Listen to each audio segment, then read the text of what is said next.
Baik, udah jam 10 ya, teman-teman. Assalamualaikum warahmatullahi wabarakatuh. Jadi selamat pagi. Untuk minggu ini kita akan mengadakan FGD pertemuan pertama untuk materi bahasa Indonesia ya. Untuk hari ini, kalau misalkan nanti kan sama pemateri akan dibuka sesi, misalkan ada yang bertanya. Kalau teman-teman ada pertanyaan yang ingin ditanyakan, teman-teman bisa langsung unmute, terus langsung bertanya saja ke pematerinya. Kita akan mengadakan FGD pertemuan pertama untuk materi bahasa Indonesia ya. Baik, untuk saya oper ke tintor hari ini, Pak Ilham Bersyad ya, teman-teman.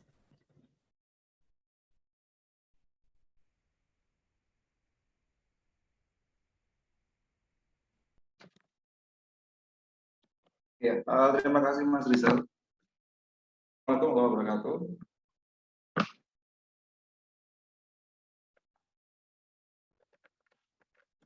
Gimana kabarnya teman-teman? Oke, pertama terima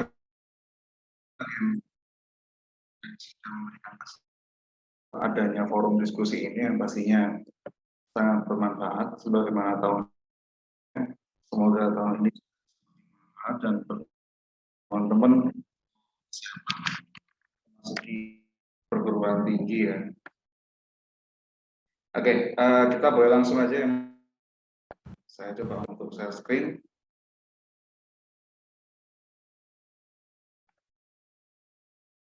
Untuk share.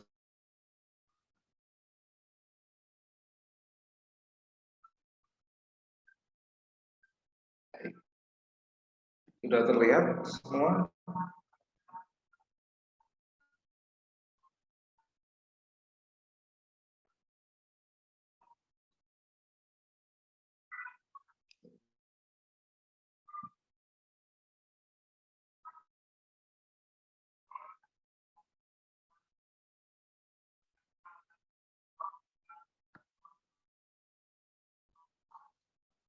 Oke, nah, baik kita mulai ya.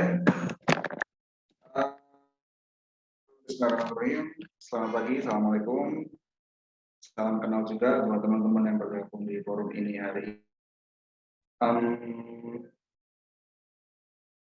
ini. Pada pertanyaan ya, ini UTBK tahun lalu UTBK sekarang ada lagi istilah SNBT, bedanya apa dan ya. Saya rasa apa namanya, nggak perlu terlalu risau berarti kita terus menggambarkan atau meremehkan. Persiapan lebih dini seperti ini jauh lebih baik daripada ketika kita harus terburu-buru, harus misalkan mendekat momennya, misalkan H-1 PBT baru persiapan. Nah itu yang sedikit berbeda. Oke, kali ini kita akan belajar literasi bahasa Indonesia. Apa sih perbedaannya? Atau apa sih, saya dulu, di istilah literasi bahasa Indonesia ini menggantikan apa namanya, eksistensi pemahaman bacaan menulis dan pengetahuan umum pada UTBK tahun lalu. Jadi materi-materi bahasa Indonesia itu eksistensi bidang, yaitu pengetahuan dan pemahaman umum serta pemahaman bacaan dan menulis.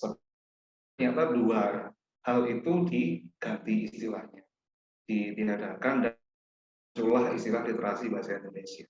Nah, apakah akan sama? Hanya ganti nama saja, jadi pokoknya soal bahasa Indonesia hanya aja yang berbeda. Saya khawatir tidak demikian, karena waktu Mas Menteri itu menunjukkan contoh-contoh Merdeka Belajar pada saat mengumumkan adanya perubahan sistem untuk 2023. Nah, itu kelihatan jelas yang signifikan untuk kandungan soal-soal bahasa Indonesia, terutama ketika ada istilah literasi di bagian awal ini. Nah, Mungkin teman-teman yang sekarang ini kalau atas 12 pasti tahun sebelumnya sempat asesmen kompetensi minimum kan ya, KM. Ya. Oke. Oke, kali ini kita akan sedikit belajar nih. Sebelum masuk ke pembahasan soal, ini kenapa kok harus ada istilah literasi di dalam SNBT tahun depan? Literasi Indonesia. Kalau bahasa Indonesia saya itu nggak paham ya, pasti udah. Nah sekarang permasalahannya tinggal di literasi. Apa sih literasi ini? Kita coba komponen-komponennya dulu aja, pengertiannya. Silakan, mungkin bisa dibaca sambil mendengar. Literasi membaca berarti kemampuan untuk memahami, mengevaluasi, merefleksikan jenis teks tertulis untuk mengembangkan kapasitas individu sebagai warga Indonesia dan warga dunia serta untuk dapat berkontribusi pada masyarakat. Artinya literasi di sini nggak hanya membaca teks. Literasi di sini nggak hanya sebatas kita mengerjakan soal berdasarkan teks. Literasi juga bukan sekedar kita baca buku, kita baca kemudian udah kelar, enggak seperti itu. Dari bacaan itu kita bisa mendapatkan informasi, kemudian kita bisa mendapatkan pemahaman. Lalu apa yang mungkin bisa kritisi dari bacaan itu? Apa yang mungkin bisa teliti ulang, kita kaji lebih dalam dari bacaan tersebut. Yang terakhir, yang paling penting, apa sih kemungkinan keterkaitan dari teks yang kita pelajari, kita teliti ini terhadap kehidupan sehari-hari. Itu. Memang yang digunakan pada saat Mendikbud juga meluncurkan program asesmen kompetensi minimum. Tapi kenapa kok saya pakai ini sebagai pengantar pada pertemuan hari ini? Karena ini yang paling dekat dengan definisi literasi itu, terutama atau khususnya literasi dalam bahasa Indonesia. Gitu. Baik, kita lanjut teman-teman.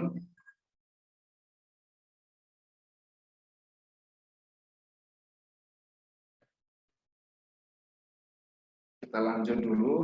Nah, sekarang ternyata literasi membaca atau literasi dalam arti bacaan ini ada kontennya. Terus apa kontennya? Coba kita cek lagi ya. Oke. Nanti di dalam literasi itu sebenarnya ada dua macam teks. Saya rasa teman-teman sudah banyak paham tentang hal ini. Ada dua macam teks secara umum, baik itu dalam bahasa Indonesia maupun dalam bahasa-bahasa lainnya ya. Yang pertama adalah teks informasi yang tujuannya memberikan data, fakta, dan wawasan. Saintifik lah, seperti itu. Informasi ini berarti sifatnya, teks ini bersifat artinya bukan fiksi, nggak ada yang merupakan unsur imajinasi, nggak ada yang atau nggak ada kandungan yang berupa unsur rekaan atau imajinasi di dalamnya. Ini teks informasi. Jenis teks kedua yang akan kita temukan nanti adalah teks fiksi. Nah ini yang baru, yang mungkin tujuan utamanya karena untuk menghibur, maka pasti ada imajinasi di sini. Sebagai contoh nih, kalau teman-teman mungkin minggu-minggu gini ini sukanya anime. Nah di anime itu ada naskahnya juga kan, ada dialog di situ. Nah teksnya itu kalau dinarasikan dalam bentuk novel mungkin atau bentuk komik itu bisa jadi itu termasuk dalam teks fiksi. Kayak gitu. Oke, sambil intermezzo sedikit, sebagaimana sering kita jumpai pada saat masuk PTN, hampir tidak ada atau ada itu teks yang sifatnya fiksi. Jadi nanti teman-teman di sini nggak akan menemukan teks yang diambil dari bacaan berupa novel, teks yang berupa kutipan cerpen ada. Itu ya. Jadi ada atau mungkin jarang sekali. Kalau toh ada, jarang sekali. Itu pun pertanyaannya akan pemahaman mendasar tentang bahasa Indonesia, tentang literasi khususnya. Nah, baik. Nah, terus bedanya sama tahun sebelumnya apa? Kan sama aja nih kalau sampai di sini. Mungkin di tahun ini kita akan menemukan teksnya dalam bentuk lengkap. Jadi bukan kutipan saja, bukan kutipan saja. Tapi tentu saja ini hanya prediksi ya, hanya prediksi saya dan mungkin beberapa tim dari manajemen saya sendiri, beberapa tim penerbit juga pasti prediksi akan ada teks-teks yang lengkap. Tapi bukan nggak mungkin juga ada teks yang mungkin sebenarnya lengkap, tapi dia pendek, cuma 1 atau 2 paragraf. Bisa seperti itu. Biasanya teks yang lengkap ini memang sistem lengkap juga. Jadi ada pendahuluan, ada isi, ada penutup. Artinya apa? Konteksnya utuh, bukan kutipan. Kalau mungkin kita banyak atau menghadapi teks-teks yang bentuknya ini kutipan teks berikut, cermati kutipan teks berikut untuk mengerjakan soal nomor. Nah, ini kali ini mungkin sangat jarang ya, sangat jarang. Kalau toh ada itu teksnya yang pendek. Nanti pada saat pembahasan soal kita akan bisa bedanya teks yang utuh sama yang enggak. Kita lanjut dulu. Setelah tadi mengetahui jenis teks, sekarang yang ingin dikembangkan ini apa sih? Tadi kenapa kok literasi itu berbeda dengan materi-materi kebahasaan lainnya, sekedar materi bahasa Indonesia sekedar sih, atau lebih dalam dari materi bahasa Indonesia. Ya di sini ya.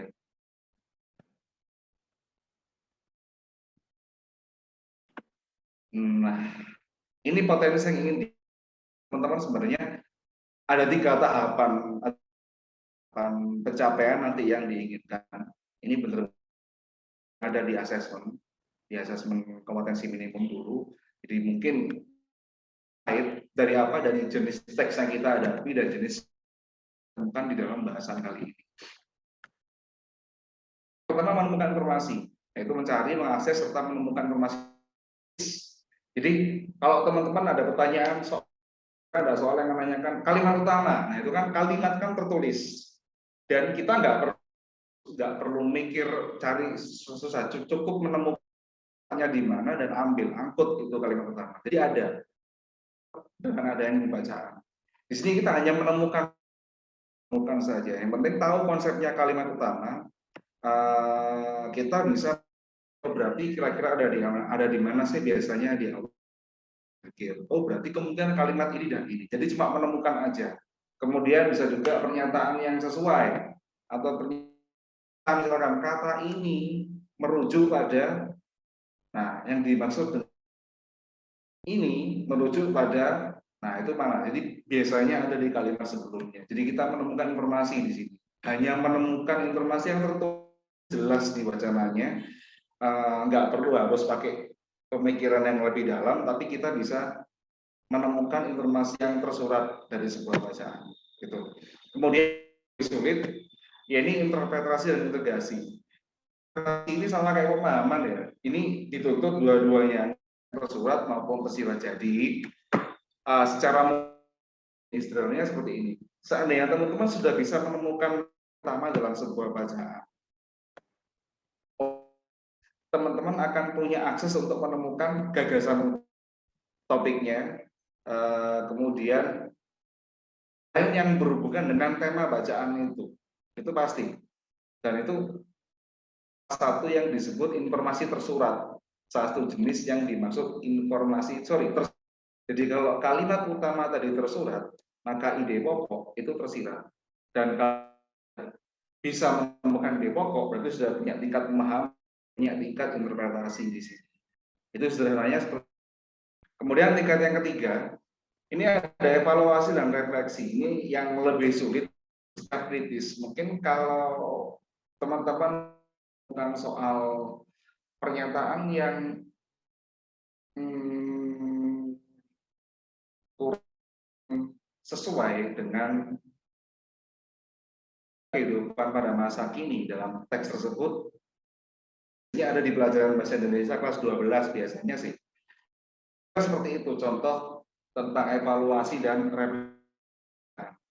Intinya, selain kita harus bisa mengkritisi dari segi penulisan, kita juga bisa memperbandingkan maknanya dengan bacaan-bacaan yang lain, atau menyimpulkan beberapa hal yang mungkin masih bisa dikembangkan ulang. menerapkan dalam kehidupan sehari-hari refleksinya. Refleksinya itu kayak gimana? Oh, mungkin kita bisa memiliki solving di sini atau pemecahan masalah. Jadi nanti akan ada juga soal-soal yang meminta kita untuk mencarikan solusi terhadap satu masalah di dalam literasi itu, teman-teman. Oke, sedikit pengantar aja ya, sedikit pengantar aja. Kita masuk ke pembahasan soal, ada sedikit tips dan trik dan masih sama. Bacaan boleh panjang, bacaan panjang, entah 2, 3 atau mungkin sekian. Punya tips yang sama. Mungkin teman-teman yang terutama cewek nih pasti tahu mas-mas tampan yang ada di situ pakai gambar yang sama juga seperti tahun lalu, karena udah nggak ada gambar yang lebih bagus lagi, dan itu menurut saya kan penggemar BTS, tapi BTS inilah kuncinya ya, tapi huruf B, T, dan S-nya. Jadi teman-teman bisa melihat di sini ada 3 kata yang saya gunakan sama seperti tahun sebelumnya, yaitu baca dan sesuaikan. Masih sama.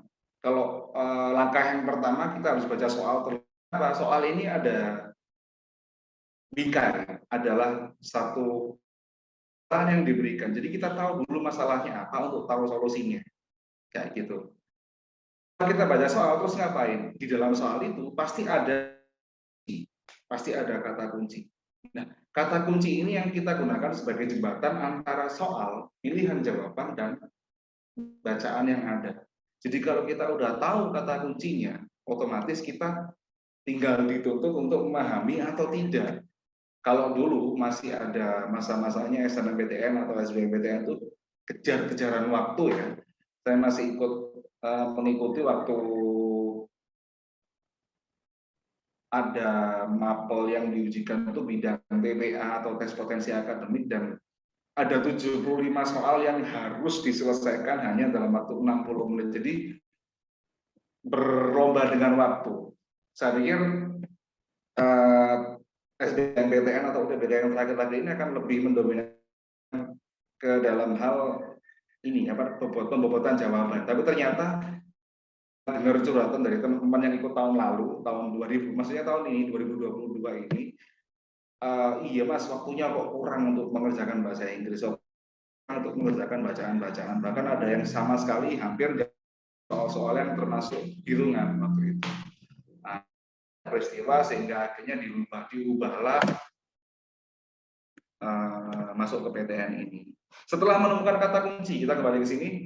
Langkah berikutnya adalah menyesuaikan kunci tersebut dengan opsi jawaban dan poin bacaan. Jadi ini bacaannya minta topik, maka cari aja kita apa sih flow topik ini. Pilihan jawaban yang kayak gimana yang paling mendekati untuk dengan kata kunci yang berupa. Terus kita cocokkan dengan yang ada di teks seperti itu. Oke ya, ini 3 tips, 3 cara boleh, yaitu baca, temukan, dan sesuaikan yang biasanya. Cara ini masih sangat efektif.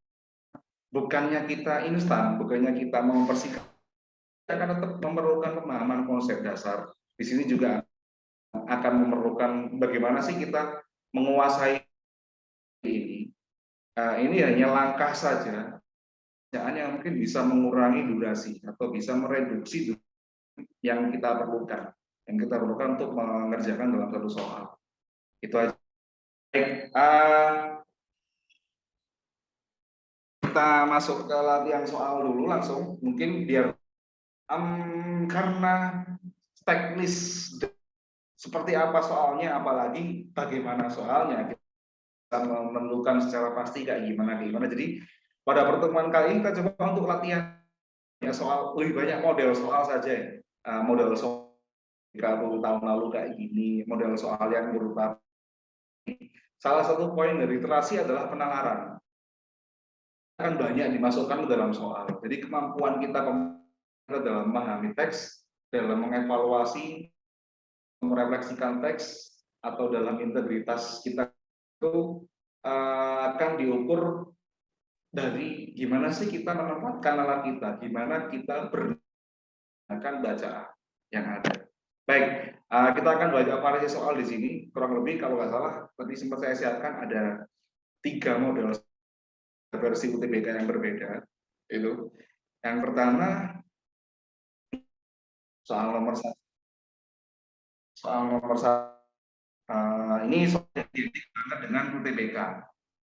Kali kan teman-teman mungkin cek di bagian bagian di sini ada dalam kurung diadaptasi dari kompas.com teks yang utuh yang ada di sini. Ini teks yang lengkap, hanya saja tidak ditampilkan karena ada 2 kemungkinan kalau menurut saya. Mungkin nanti di soal aslinya ya, judul merupakan salah kan di sini. Mungkin nanti di soal aslinya, tapi yang jelas di forum ini belum akan. Nah, sebagaimana yang tadi kita sempat bicarakan perihal literasi, di sini kita ide pokok, yes, ide pokok dalam sebuah bacaan. Oke,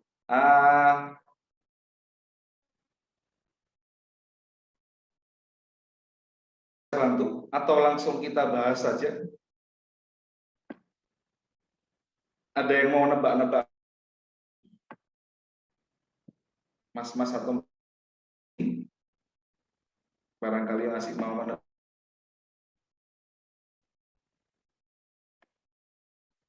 Aman ya?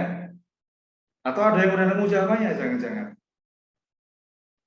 Karena ini lumayan sih, ini soal yang walaupun sudah masuk ke pemahaman yang tersirat. Karena pokok. Banyak yang jawab di chat Zoom, Pak, bisa dicek. Oh, soalnya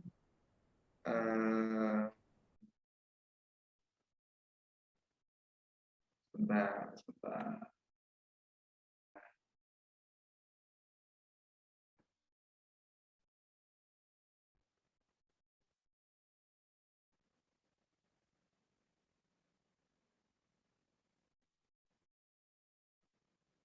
Oke, ada yang benar juga, banyak yang benar, baik. Oke,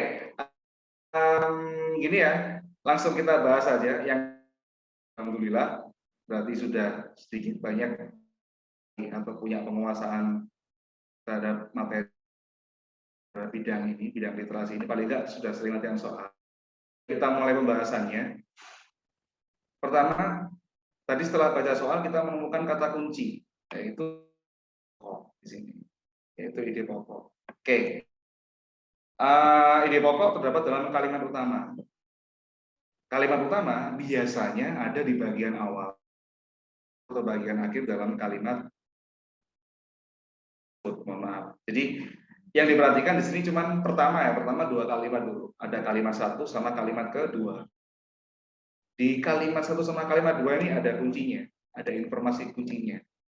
Maka itu kalimat utama dalam paragraf, kan pertanyaannya kan cuma menanyakan 1 paragraf. Kita cukup fokus ke di paragraf 1,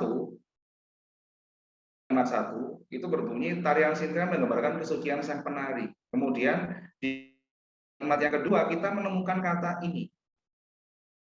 Cirebon meyakini tarian ini tak boleh ditampilkan atau dilakukan secara main-main.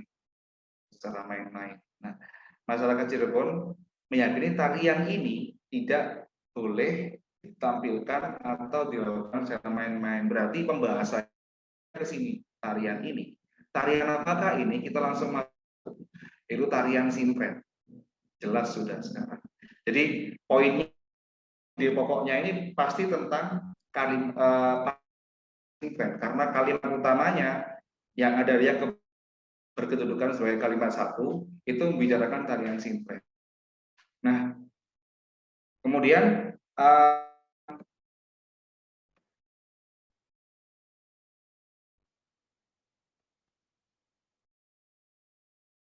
baik, kalau udah tahu jawabannya, di sini ada 2 kalimat yang dimulai atau membuka dengan tarian sinkron ya, A atau B. Tapi setelah kita membaca ulang kalimat yang pertama atau kalimat utamanya yang kebetulan kalimat satu itu kita tahu jawabannya dan pasti adalah jawaban yang tepat itu A. Nah, tarian Sinpen menggambarkan kesucian sang penari karena ini kandungan dari kalimat satu atau inti dari kalimat utamanya. Jadi ide pokok itu inti kalimat utama. Itu tarian Sinpen menggambarkan kesucian sang penari. Nah, ini masih cukup mudah ya, masih cukup mudah. Baik, sekarang kita mulai masuk ke soal nomor atau soal kedua. Bacaannya masih sama. Bacaannya masih sama. Bacaannya masih sama. Bagaimana? Ada yang sudah bisa menemukankah? Oh, banyak yang Pak, betul. izin Iya, silakan. kalau ide bisa dari kalimat campuran nggak? Kalimat pertama dan akhir itu bisa nggak? Bisa sih, Mas. Ide pokok cuma satu. Jadi dia itu cuma diulang. Oh iya. Jadi ada dua, misalkan gini ya, di sini kita kebetulan tarian Sinten menggambarkan kesucian sang putri atau sang penari. Monggo dilihat, benar kan ya? Nah, ini nanti kalimat satu ini diulang lagi dalam kalimat terakhir. Redaksionalnya berbeda. Redaksionalnya berbeda. Artinya apa? Model kalimat intinya sama. Mungkin kalimatnya gini kira-kira. Sang penari atau istilah lain dari sang atau sebutan lain bagi sang putri itu harus memiliki kesucian karena di sini adalah tarian yang menggambarkan kesucian seorang yang diwakili oleh sang penari. Itu agak lebih panjang mungkin. Tapi ingat yang kalimatnya, ide pokoknya tetap sama, itu hanya punya satu ide pokok. Hanya 2, 3 kalimat utamanya, bahkan ada sama di akhir, bisa juga ada di seluruh. Tapi ide pokok tetap satu. Tapi mohon maaf, siapa yang bertanya? Mas siapa namanya? Ahmad. Oh, Mas Ahmad. Oke, gimana Mas? Oke, sip. Kita Terima boleh kasih. lanjut kembali ke sini, masih bacaan yang sama. Soal nomor 2 ini yang ditanyakan, nah ini kesalahan. Saya nggak menutup kemungkinan sih akan keluar juga soal, nggak menutup kemungkinan. Kesalahan penulisan ini, walaupun pilihannya simpel 1, 4, 9, 11, 14, apa masa dasarnya mungkin akan berbeda. Oke, kita mulai. Kata kunci, kesalahan penulisan kata. Perhatikan, kesalahan penulisan kata. Ingat-ingat, disimak ulang. Ini bisa jadi jebakan, bisa asal pilih bahaya. Kesalahan penulisan kata. Kesalahan kata. Ya, fokus pada kalimat yang nomornya ada pada opsi jawaban. Tadi ketika saya nyinggung opsi A itu kalimat 1, 4, opsi B kalimat 9, opsi C kalimat 11, 14. Nah ini jadikan poin malah. Kita fokus ke kalimat yang disebutkan di opsi jawaban aja, nggak perlu ngurus kalimat yang lain. Karena pasti ada salah satu jawaban di antara itu, di antara kelima pilihan itu. Baik, saya ada yang udah bisa belum nemuinnya. Ada yang ngomong kalimat ke. Oke, mana kira-kira yang salah di sini? Oh, ada yang jawab B, ada yang jawab E, ada yang jawab kalau nggak salah selain E itu tadi.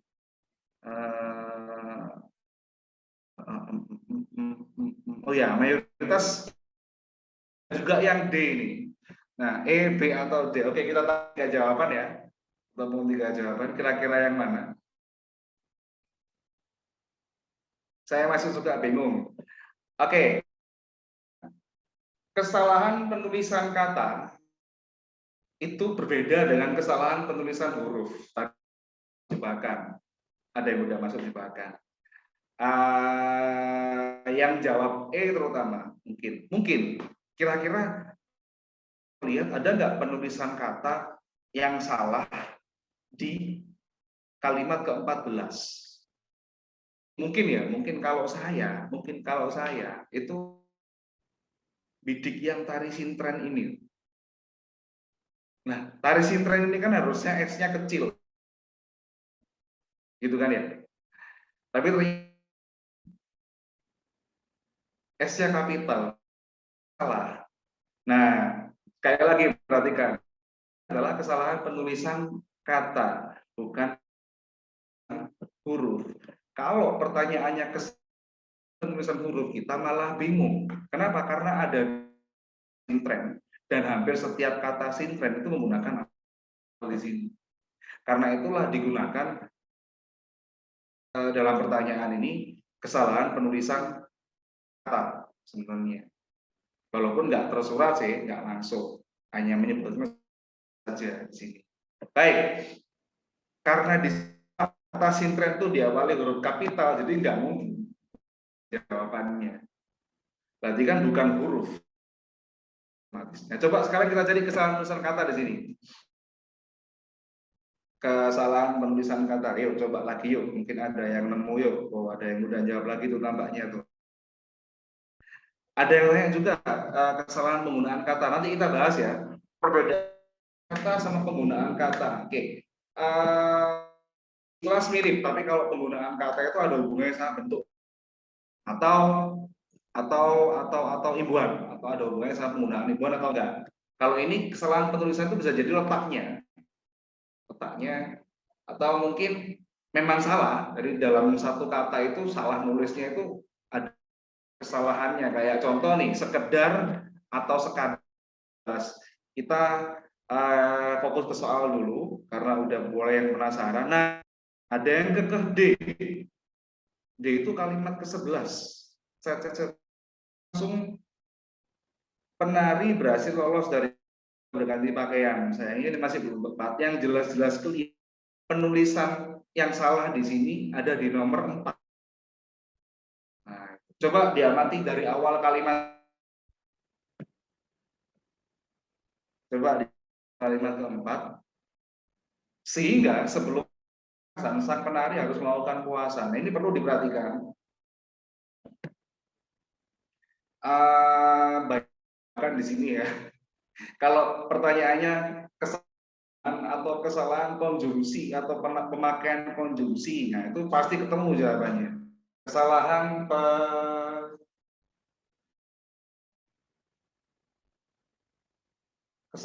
apa namanya, kata hubung, nah itu gampang ketahuan. Tapi di sini dia langsung cuma ngomong kesalahan penulisan. Nah, kenapa kok saya berasumsi kata? Karena tadi seperti yang saya jelaskan, yaitu hampir semua kata sintren di sini di huruf S-nya. Kalau dikatakan itu kesalahan penulisan katanya, itu yang salah, mungkin ya kita akan banyak menemukan kesalahan. Ada sintren di awal huruf kapital. Kemudian kalimat 6 juga salah, ada kata sintren yang diawali huruf kapital. Tari sintren, tari yaipong, tari apapun, huruf kapital sama sekali. Jadi kita cek. Hingga di sini itu salah sebenarnya. Karena dia itu konjungsi dalam satu kalimat, intra kalimat. Jadi nggak tepat kalau diletakkan di awal kalimat. Gitu. Jadi misalkan gini, tambahkan sehingga ya, contoh penggunaan sehingga di sini.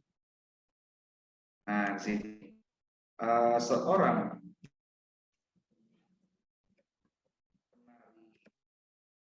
sintren harus lakukan puasa hingga kesuciannya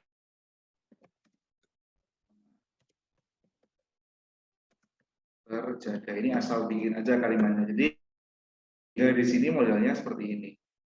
Kata sehingga itu ada dalam satu kalimat dan dia nggak boleh di awal kalimat. Boleh di awal kalimat. Itu. Contohnya itu. Jadi di sini udah ada yang betul juga jawab B, yaitu kalimat 4-nya mungkin udah terbiasa dengan soal seperti ini ya. Oke. Dengan demikian jawaban yang tepat adalah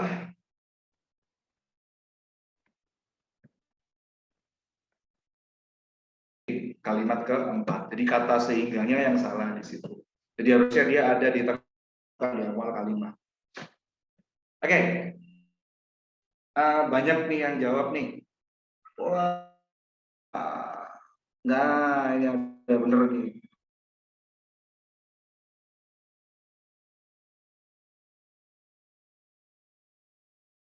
Ternyata ada yang bisa bantu belajar kita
kemoterapi, bener mantap, asik-asik nih, adik-adik keren-keren nih.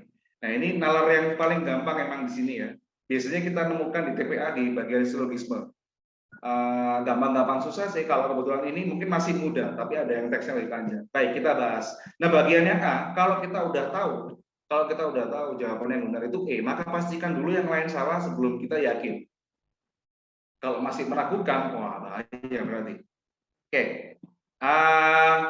Penderita kanker yang tidak mendapatkan kemoterapi tidak mengalami kerontokan rambut, ini salah. Kenapa? Karena klausa tidak mengalami kerontokan rambut itu di sini seolah-olah pasti. Padahal di teks makin banyak diberikan obat-obatan keras, makin tinggi risiko seorang penderita kanker, makin tinggi risiko. Jadi masih risiko, guys. Masih berupa kemungkinan. Tapi di sini dikatakan seolah-olah sifatnya pasti. Penderita kanker yang nggak pakai kemoterapi, yang nggak mendapatkan kemoterapi, tidak mengalami kerontokan rambut, itu pasti. Jadi kalau kepastian malah salah di sini. Malah salah di sini ya. Nah, sekarang jawaban A udah tahu salahnya lah. Jawaban yang B, salahnya di mana nih? Jawaban yang B, salahnya di mana? Ada yang tahu kah?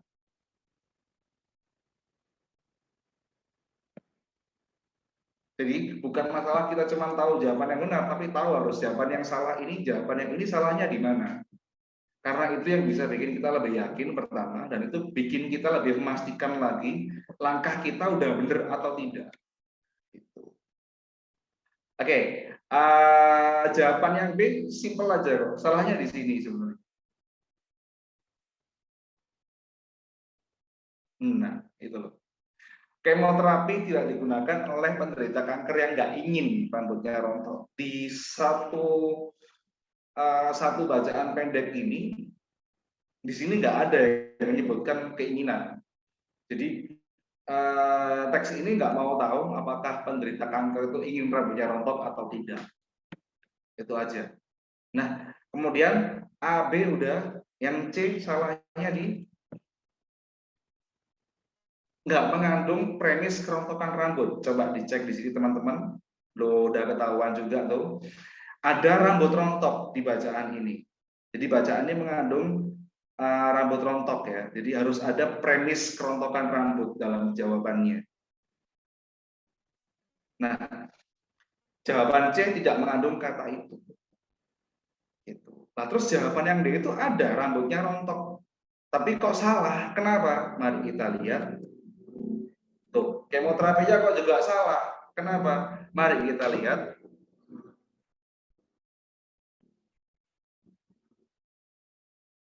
Kalau yang D tidak mungkin benar, iya memang yang D nggak mungkin benar. Sudah bukan nggak mungkin lagi, tapi udah nggak benar. Kenapa? Karena ini hubungan antara premis kerontokan rambut dan kemoterapi itu kebalik. Jadi ini udah berbeda, udah bukan lagi sebab akibat kan, tapi akibat sebab. Jadi kalau kita bikin sederhana, saya pakai Excel screen ya. Oke, kita floor dulu jawabannya yang benar-benar jawabannya E, mantap. E paling mungkin benar. Nah, kita coba dulu menyederhanakan hal ini, intinya seperti ini. Kalau kita mau belajar paling mudah, kita harus sering-sering latihan bandingkan ya. Jadi yang dimaksud sebab akibat itu kayak gini, sederhananya kayak gini. Kemoterapi menyebabkan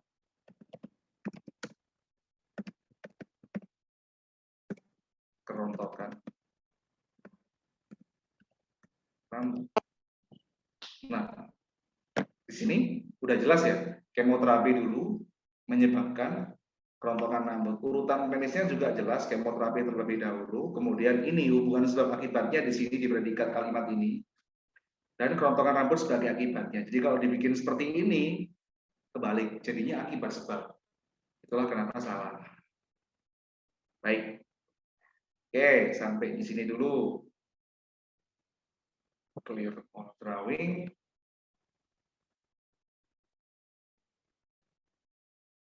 Oke, kita cek, kita lanjut lagi ke soal berikutnya. Mulai soal yang kelima dan mulai soal yang keempat ini juga boleh. Barangkali ada yang mau tanya kayak Mas yang tadi siapa namanya, Ahmad atau siapa tadi?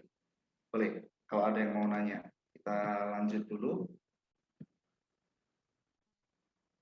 Nah, masih sama modelnya, hati-hati tadi.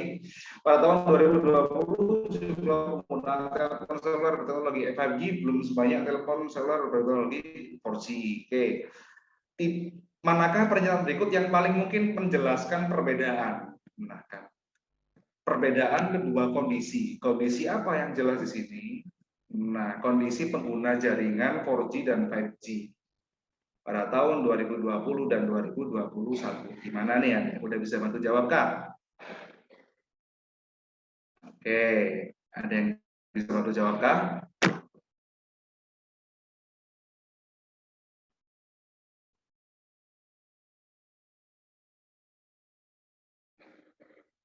Nah, oke. Seperti biasanya ya, kalau ada kata kunci, kita punya informasi kunci. Perbedaan pengguna jaringan 4G dan 5G pada tahun 2020 dan 2021. Kelebihan di kata A itu. Oke, nggak apa-apa lah. Jadi ada tipu, maafkan ya. Next. Kok bisa? Kemudian kita coba. Kita gali lagi apa yang bisa kita temukan. Nah, ini nih. Opsi A hanya membicarakan kebutuhan terhadap jaringan 5G. Jadi tidak banyak pengguna telepon seluler membutuhkan jaringan teknologi 5G. Kapan ya? Kapan? Dulu iya, sekarang mungkin lebih banyak seperti itu. Jadi opsi A bukan opsi yang tepat.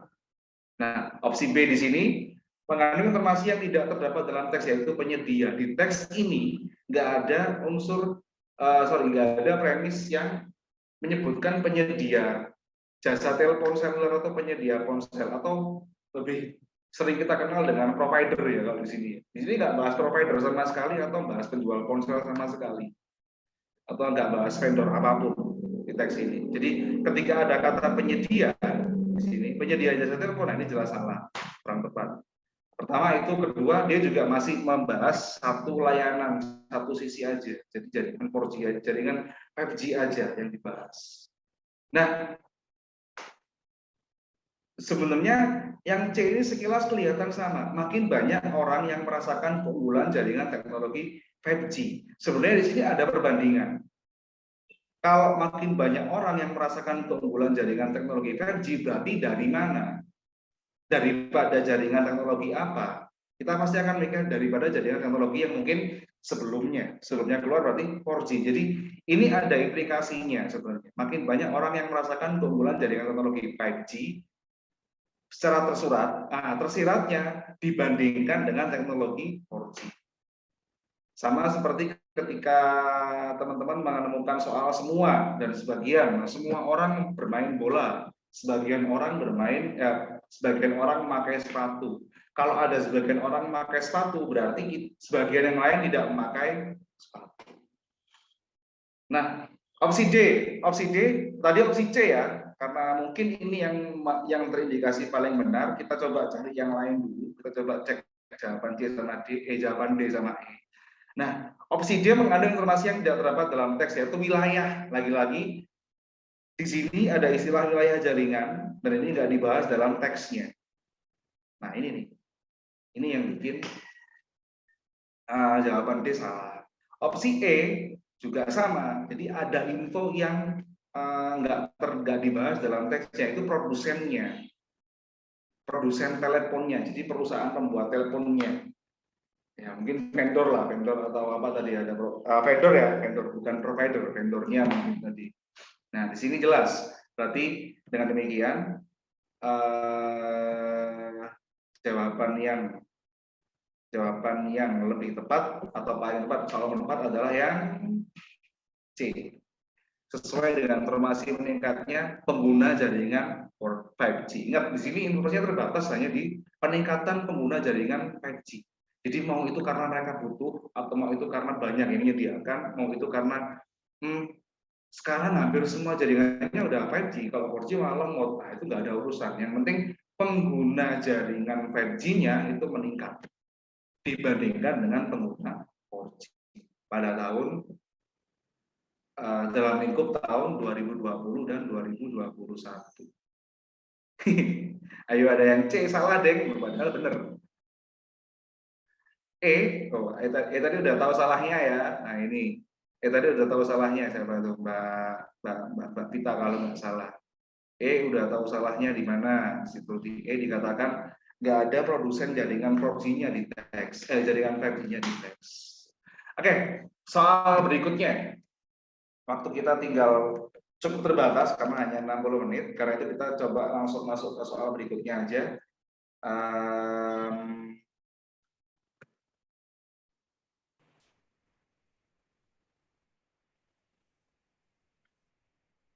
Nah ini nih soal kelima. Mulai dari sini silakan, barangkali ada yang mungkin langsung mau ikut menimpali. Mas Rizal tolong nanti kalau ada yang mau jawab bisa segera unmute terus jawab gitu aja. Atau mau tanya bisa, karena ini model soal yang lumayan hot, bukan hot dalam arti panas, tapi hot dalam arti satu yang cukup update. Baik Mas. Cukup update. Kemudian yang berikutnya ini yang paling sesuai dengan, ini salah satu di antara banyak soal tadi yang tingkat kesesuaiannya lebih tinggi sebenarnya. Jadi perhatikan, di sini ada sumber. Nah ini membuktikan kalau teksnya udah lengkap. Terus makanan cepat saji. sekilas kita akan menemukan model pertanyaan kayak gini nih. Pernyataan manakah yang tidak relevan dengan keseluruhan isi teks? Ini kalau di UTBK tahun 2022 dan sebelumnya, biasanya kita akan menemukan soal kayak gini di penalaran umum. Biasanya di penalaran umum. Hampir sama seperti dua soal sebelumnya ya. Tapi di sini kandungan teksnya nggak gampang. Kandungan teksnya kelihatan nggak sedikit, tidak seminim teks-teks yang sebelumnya kita bahas. Jadi ini kandungan teksnya lebih padat lagi. Ini model soal literasi bahasa Indonesia yang seperti ini, yang paling tidak punya kecenderungan lebih sesuai dengan SNBT. Mungkin, tapi sekali lagi ini ya spekulasi, terutama pendapat saya pribadi, karena nantinya kita baru tahu segala macam juknisnya lengkap itu kayak gimana setelah bulan Desember yang dijanjikan oleh Bapak Nadiem Makarim ya. Situ. Kita coba dulu bahas soal ini. Triknya sama. Baca soal, temukan kata kunci, sesuaikan opsi pilihan jawaban dengan bacaan menggunakan kata kunci yang ditemukan. Next. Oke, kita mulai pembahasan. Kata kuncinya adalah relevan di sini. Seperti bisa dilihat ya. Pernyataan manakah yang nggak relevan dalam keseluruhan isi teks. Nah, relevan itu apa sih? Mau nggak mau, kalau kita nggak tahu artinya, harus tahu artinya. Yang pertama, berdasarkan KBBI, artinya kait mengait atau berkaitan. Oke, udah ada yang jawab juga nih kayaknya. Yang kedua, ada yang ngomong C, ada yang ngomong A, ada yang ngomong bla bla bla bla. Oke, mantap, semangatnya, Rek. Seneng saya lihat semangatnya nih. Kemudian relevan juga berarti berpautan atau bersangkut paut atau berguna, atau kita lebih sederhanakan aja ya di sini, relevan tuh nyambung, sesuai, berkaitan, itu relevan. Nah, sekarang coba kita lihat apakah yang lainnya memenuhi ekspektasi dari soalnya. Oke, nah ini opsi A berkaitan dengan informasi dalam paragraf yang kedua. Opsi A itu nyambung sama paragraf yang kedua. Coba dicek bagian yang terakhir nih. Oleh karena kadar kalori yang tinggi, makanan sampah dapat membentuk kondisi orang yang mengidap diabetes dan hipertensi. Jadi kan beberapa kandungan pada makanan cepat saji disebut ya cepat saji ya atau fast food. Nah itu berbahaya bagi kesehatan. Ini masih nyambung dengan paragraf yang kedua. Nah, opsi B misalnya, opsi B berkaitan dengan informasi dalam paragraf yang pertama, loh, yang mana? Yang mana? Makanan cepat saji umumnya dimasak dengan cara digoreng atau dipanggang. Nah, di sini ada nih, paragraf yang pertama, dalam hal pemasakan, teknik goreng dan panggang adalah dua teknik yang umum digunakan dalam pembuatan makanan cepat saji. Jadi, memang cepat saji ya, sesuai dengan sebutannya, cepat saji. Jadi yang cepat itu makanan memang digoreng, kalau itu dipanggang. Yang paling cepat. Dan itu ada di teks. Jadi masih relevan. Sementara kita butuh yang tidak relevan. Apakah opsi C jawabannya? Karena di sini langsung saya terangkan, opsi C nggak berkaitan dengan isi teks. Kok bisa? Nah, pemberian garam merupakan salah satu teknik pengawetan alami. Nah, ini pertanyaannya ya, dari pilihan jawabannya aja nih. Pemberian garam merupakan salah satu teknik pengawetan alami pada siapa atau pada apa? Kalau di sini saya tambahkan pemberian garam merupakan salah satu teknik pengawetan alami untuk manusia, kan bisa aja. Nah, ini masih bingung, masih ambigu. Oleh karena itu kita coba lanjut ke teksnya. Kita bandingkan dengan yang ada di teksnya coba. Di sini di paragraf yang kedua kalau nggak salah di sini, pemberian garam pada makanan merupakan salah satu teknik pengawetan alami. Pemberian garam pada makanan merupakan salah satu teknik pengawetan alami. Ini barangkali bisa membantu. Nah, teknik pengawetan alami. Nah, terus kenapa kok nggak berkaitan padahal dia ada di teksnya? Coba dicek. tidak membahas makanan cepat saji secara spesifik. Nah, jadi di sini ini yang dibahas kalau nggak makanan sampah, makanan cepat saji. Tapi opsi C itu nggak bahas makanan manapun. Di pilihan jawabannya kan ya. Di pilihan jawabannya, opsi C nggak menjelaskan makanan manapun. Ya, lebih mudah lagi. Di pilihan jawabannya, opsi C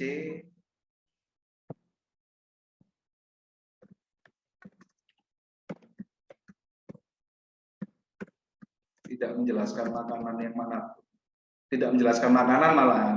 Terus kemudian di dalam tulisannya, di dalam teksnya sendiri, pemberian garam pada makanan nggak menjelaskan makanan yang mana. Tidak menjelaskan makanan yang mana di sini dia. Jadi nggak disebutkan junk food atau fast food, cepat saji atau makanan sampah itu. Nah, inilah yang membuat kemudian jawab opsi C menjadi opsi yang tidak berkaitan dalam teksnya. Oke, apakah dia jawabannya? Kita buktikan dulu. Opsi D, apakah masih punya kaitan? Oh, masih. Oke, dengan paragraf yang pertama di bagian akhir, opsi D itu orang yang dengan riwayat kesehatan itu sebaiknya tidak mengonsumsi makanan cepat saji. Jadi yang sudah kita bahas ya. Akhir paragraf pertama, orang dengan riwayat, oh maaf, ini berarti typo ya teman-teman. Ini harusnya di akhir paragraf yang kedua, di akhir paragraf yang kedua harusnya. Opsi D ini masih berkaitan dengan informasi di akhir paragraf yang kedua, ada typo di situ. Jadi mohon maafkan juga. Orang dengan riwayat kesehatan itu sebaiknya tidak mengonsumsi makanan cepat saji. Jadi maksudnya yang punya riwayat diabetes, yang punya sejarah yang punya riwayat hipertensi. Tahu hipertensi kan ya, darah tinggi, itu lebih baik tidak makan makanan cepat saji. Itu jawaban yang E. Kemudian opsi E, tadi itu jawaban yang D. Kemudian opsi E, sesuai dengan informasi dalam paragraf yang pertama. Yang mana? Fast food sebenarnya sama dengan junk food. Nah ini, fast food sebenarnya sama dengan junk food. Ada di paragraf pertama. Adakah? Nah, ini dia. Menurut eksekutif chef Hotel Santika Megacity Bekasi Agung Budiarto, makanan cepat saji itu sama dengan makanan sampah atau junk food karena makanan sampah juga bersifat cepat saji. Jadi intinya makanan sampah itu mungkin makanan yang dibuat dari bahan-bahan sisa atau yang dibuat dari bahan-bahan yang nggak terlalu ribet atau bahan-bahan yang ada sisa tapi bukan berarti udah busuk ya, sisanya masih bisa dipakai dan jauh masih segar, tapi makanan yang mungkin bahan-bahannya bahan-bahan yang sederhana, lebih sederhana dari makanan yang sebenarnya gitu dan sebagainya. Karena opsi A, B, D, dan E ini masih berkaitan, jadi satu-satunya yang nggak berkaitan adalah opsi yang C. Dengan demikian, jawaban yang tepat untuk soal kelima ini adalah yang C. Oke, satu soal lagi. Semoga masih tutup ya, Mas. Yang masih sama. Pertanyaannya yang berbeda. Pernyataan mana yang merupakan simpulan yang tidak logis? Karena simpulan tidak logis. Apa sih simpulan yang nggak logis itu? Nah, simpulan itu gagasan yang bersifat umum dan mencakup seluruh isi bahasaan, seluruh isi wacana atau bacaan. Kira-kira kalau kita ngadepin soal kayak gini dalam teks, teman-teman bingung nggak? Saya yakin pasti bingung. Nah, bingung nggak apa-apa, tapi bisa berimprovisasi atau tidak, ini yang perlu kita lakukan. Kalau kita bingung menggunakan istilah atau melihat istilah simpulan yang nggak logis, kalau bisa simpulan nggak masuk akal.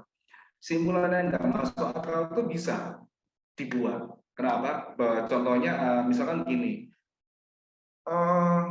ada pernyataan yang dari awal udah salah, semua barang elektronik memiliki roda. Padahal kan nggak semua kan ya. Nah, radio tidak memiliki roda. Kalau kita gabungkan dua pernyataan atau dua premis ini, mungkin kita akan menemukan simpulan yang nggak logis sama sekali. Karena menurut pernyataan yang pertama, semua barang elektronik itu memiliki roda, pasti. Sementara radio nggak memiliki roda. Berarti radio bukan dianggap sebagai barang elektronik. Ini simpulan yang nggak logis, contohnya. Oke, nanti kita sambung setelah forum kalau masih ada waktu. Masih ada sesi tanya jawab, misalkan masih sempat. Nah, sekarang lebih mudahnya kita cari istilah simpulan yang nggak sesuai aja deh.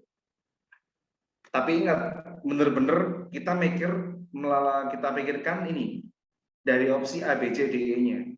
Contoh nih, contoh. Penyamaan fast food dengan junk food. Nah, fast food dan junk food, ya kan?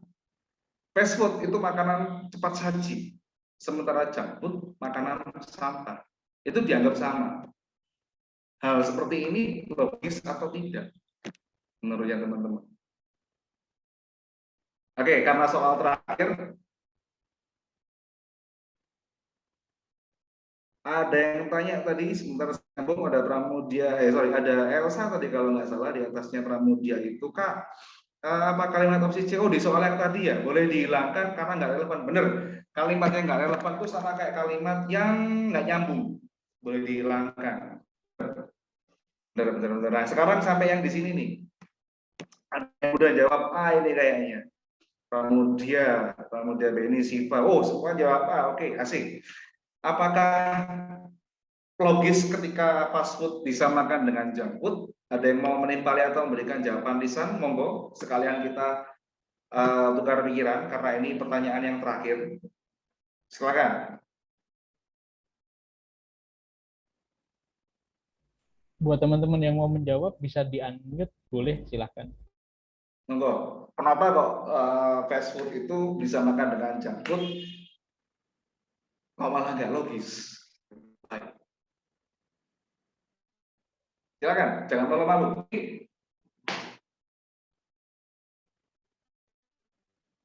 Tuh, ini ada yang jawab C. Pasti punya alasan kuat. Pasti punya alasan yang kuat. C. Ingat, pertanyaannya adalah simpulan yang tidak logis. Simpulan yang tidak logis. Wah, karena masih banyak yang bisu ya. Baik, karena masih banyak yang bisu, oke, kita coba langsung perangkap aja, langsung trap jawabannya aja. Yang opsi A ini jelas-jelas tidak masuk akal. Kenapa? Karena fast food itu berbeda dengan junk food. Jadi kalau fast food itu makanan yang cepat saji, tapi bisa jadi bahannya sudah disiapkan untuk makanan cepat saji. Bahan-bahannya memang khusus cepat saji juga. Tapi kalau junk food mungkin bisa juga makanan yang penyajiannya cepat, tapi dibuat dari bahan yang bisa aja bahan yang mungkin kita habis bikin makanan gede nih, tapi ada sisa bahan sedikit dan emang kalau dibuang ini junk food, bisa seperti itu. Mungkin ada juga sih istilah yang menyamakan makanan cepat saji dan makanan sampah, tapi kalau dipersamakan sedemikian rupa dianggap sama, hanya dilihat hanya berdasarkan bahannya, sebenarnya ini kurang tepat juga. Hanya apa namanya? Kalau cuma dilihat dari sifatnya, iya sama-sama cepat nyajikan, tapi dilihat dari segi bahan mungkin berbeda seperti itu. Nah, sementara jawaban yang B, D dan E ini sebenarnya masih sangat logis. Setidaknya kalau kita bingung kok bisa logis sesuai dengan penjelasan di teksnya. Memang yang tadi ngomong penjelasan di teksnya itu junk food disamakan kayak fast food, tapi logika seperti ini nggak bisa. Sama kayak kita ngomong radio tadi. Hanya karena semua barang elektronik itu beroda dan radio nggak memiliki roda, kita nggak bisa sebut radio bukan barang elektronik seperti itu. Sama seperti itu. Nah, kalau yang B junk food emang makanan sampah, benar kan? Junk food makanan sampah. Di sini juga disebut junk food makanan sampah. Berarti masih katakanlah diambang kata logis, diambang kata logis. Jadi ingat waktu di awal saya sempat mengutarakan kalau bingung sama istilah simpulan yang logis, mudahkan kamu memahaminya kayak gimana. Oh, simpulannya nggak sesuai mungkin. Nah, dengan apa? Dengan kemasuk akalan atau dengan keterangan yang ada di teks. Seperti itu. Jawaban yang C, perbandingan fast food dengan junk food. Kalau ini coba lihat teksnya. Makanan cepat saji atau makanan sampah. Fast food atau junk food. Berarti kan memang perbandingan. Tapi nggak disebutkan persamaan kan. Di sini, ini makanan cepat saji sama dengan makanan sampah. Bukan gitu. Judulnya seperti itu. Artinya memang bisa dibandingkan antara junk food dengan fast food, tapi tidak bisa disamakan secara langsung. Mungkin dari segi sifat sama-sama cepat saji, tapi mungkin dari segi bahan dan lain-lain atau kandungannya berbeda. Oke, kemudian penyebutan kandungan nutrisi yang nggak lengkap ini ada. Sedikit nutrisi penting, itu clue-nya. Di paragraf yang kedua, sedikit nutrisi penting, ada ketemu. Nah, makanan sampah juga mengandung sedikit saja nutrisi penting. Nah, ini lagi pula penyebutan yang D ini nggak disebutkan kan, fast food atau junk food, tapi yang penting keduanya sama-sama nutrisinya nggak lengkap. Itu. Jadi dia masih logis, masih sesuai, masih relevan dengan teksnya. Kemudian fast food memiliki kadar garam tinggi, ada bagian awal pada 2. Nah, coba dicek di sini. Nah, diolah dengan takaran garam yang cukup besar dan tinggi, bisa dijadikan persamaan ya dalam satu konteks seperti ini. Dengan demikian,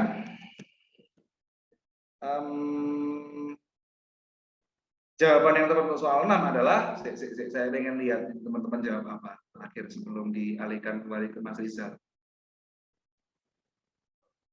Tadi yang jawab A sudah benar sebenarnya. Sudah benar sebenarnya. Oke, jadi benar jawaban yang paling tepat untuk soal nomor 6 adalah jawaban yang A, yaitu menyamakan fast food dengan junk food itu kurang lebih pertama nggak bisa diterima dengan akal sehat atau nggak logis. Yang kedua mungkin walaupun sudah ada keterangan di sini, tapi ada keterangan yang ada ungkapan menyamakan itu kurang tepat. Karena fast food sendiri artinya aja udah beda dengan junk food.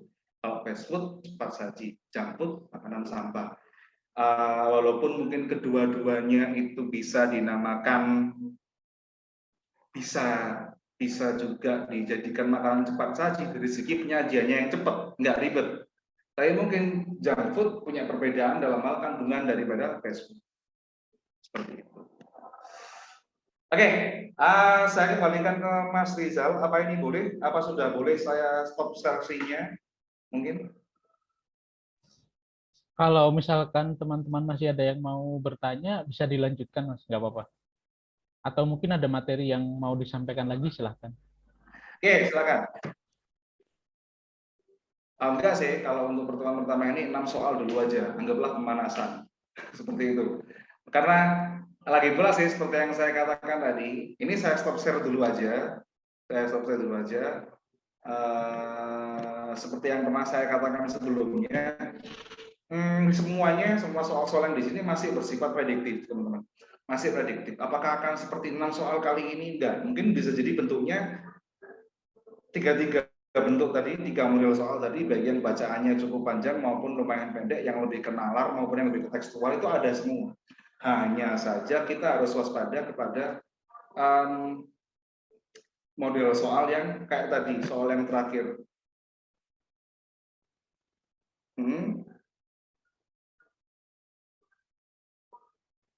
Waktu ini ada yang tanya nih sebenarnya nih, Kak, waktu apa namanya diselenggarakan UTBK, teman saya bilang 3 jam. Terus semua totalnya berapa ya? Semua soal totalnya berapa ya? Kalau tahun yang ini 2022 dari TPS dan TKA, jadi TPS ada PPU, PBM, PK, kemudian PU, terus bahasa Inggris, sama TKA itu mati kibi 4 ya, sekitar 9 soal. Itu total waktunya 3 jam kan ya. Nah, per soal 20 menit. 20 soal per materi. 20 soal kalikan 9. Berarti kira-kira 180 soal. Hanya dikerjakan dalam waktu 3 jam. Sama kan mintanya? 180 soal dalam waktu 180 menit. Nah, ini pertanyaan dari siapa tadi? Haura. Tuh. 20 soal tahun ini. Tahun depan kita belum tahu.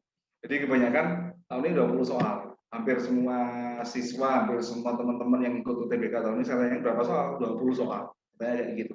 Tapi tahun depan seperti apa, kita belum tahu. Oke, ada lagi nih yang mau tanya. Mungkin Mas Rizal, satu pertanyaan lagi ya? 20 soal tahun ini, shock. Ada yang shock. Gimana Mas? Kalau ada yang masih bertanya, silakan Mas, silakan dijawab. Monggo. Kak, nanti di share file materinya. Iya, itu diatur sama teman-teman Magenta, sama Mas Rizal dan teman-teman Magenta lainnya. Insya Allah pasti ada share materi. Mungkin ya Mas ya? Nah itu di share di grup tele. Oke. Nanti materinya pasti di-share di grup Telegram, tenang aja. Kak, ini ada rekamannya, ada. Nama telenya apa, Kak? Tuh ada yang nanya Mas, nama telenya apa? Sebentar ya, linknya saya ketikkan.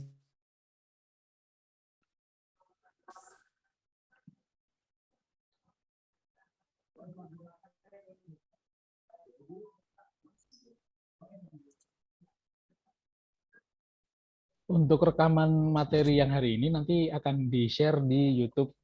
Yang link tadi dibagikan di grup ada, nanti rekamannya akan di-share di sana.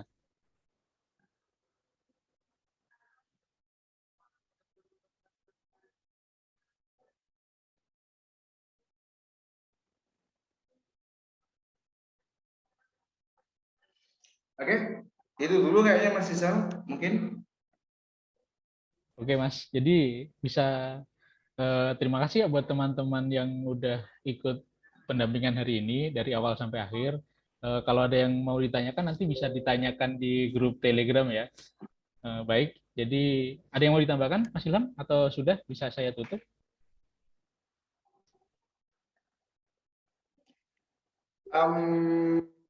Sedikit aja sih, tadi menyambung ini, menanggapi ada yang shock, 20 soal tahun ini. Nah itu 20 soal per mapel. Tapi waktunya 3 jam. Saya rasa itu pas, karena standar pengerjaan soal TBK itu soal apapun sih, 1 menit per soal. 1 menit itu kita bisa atau nggak bisa tinggal dulu. Lanjut soal berikutnya. Jadi pada saat kita sampai ke soal terakhir, biasanya kita punya tambahan waktu. Tapi kalau emang dibuat 20 menit per soal, 20 menit, 20 soal per mapel, 20 soal per mapel, dengan waktu 3 jam itu ngepres banget. Artinya, mungkin nggak akan bisa semua kita kerjakan. Tapi paling tidak, kita bisa ambil poin maksimal di soal-soal yang kita bisa. Jadi kita bisa mengambil poin maksimal di soal-soal yang kita bisa itu dulu. Terus, jangan takut untuk banyak referensi, tambahin banyak referensi, banyak variasi soal yang ditambah lebih bagus. Kenapa? Karena kita belum benar-benar tahu model soal yang akan keluar nanti seperti apa. Jadi semuanya sifatnya baru prediksi. Tapi kalau teman-teman punya basic yang kuat di bidang literasi dan bahasa Indonesia, saya rasa nggak akan takut ngadepin soal seperti apa. Itu aja sih Mas dari saya. Terima kasih. Baik, terima kasih Mas Ilham. Terima kasih buat teman-teman yang sudah mengikuti acara sampai terakhir ya. Selamat menikmati hari Minggu yang tersisa. Terima kasih. Assalamualaikum warahmatullahi wabarakatuh. Waalaikumsalam. Saya mohon izin menutup untuk teman-teman. Terima kasih. Assalamualaikum. Selamat siang.